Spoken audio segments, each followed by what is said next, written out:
Fluffys morgenrutine. Okay, så jeg starter med at vågne op og er lidt i tvivl om, hvor jeg egentlig er. Efter noget tid med at kigge rundt omkring, så husker jeg lige pludselig, at jeg er hjemme, der hvor jeg bor, i det hus, jeg har købt.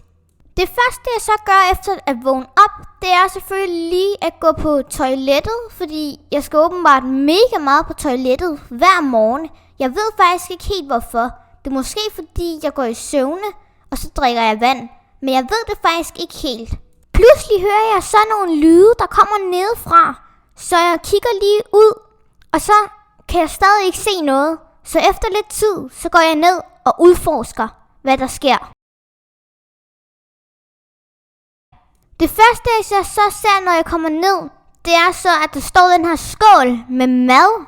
Og jeg tænker bare, what? Fordi jeg havde aldrig set den skål før. Og når jeg så går hen og prøver at spise noget mad, så ser jeg en af mine ejere, der står og kigger på mig, som en eller anden mærkelig stalker eller sådan noget. Jeg spiser bare videre, og så opdager jeg, at jeg faktisk godt kender den her madskål. Det er jo min madskål. Og det smager fantastisk, det her mad. Efter det går jeg så hen til mit græstræ, og ja, det ligner en kaktus, fordi jeg synes kaktusser er mega seje. Og så kan jeg godt lige bare ligge der og chill, fordi jeg er så mega sej i mit hus. Jeg vil faktisk ønske, at jeg havde et par solbriller. Det har jeg egentlig også, men jeg gider ikke at have dem på, fordi de er så mega irriterende. Nå, det her var i hvert fald alt for min morgenrutine. Hvis du gerne vil se min middagsrutine, så smid gerne et like eller kommenter det.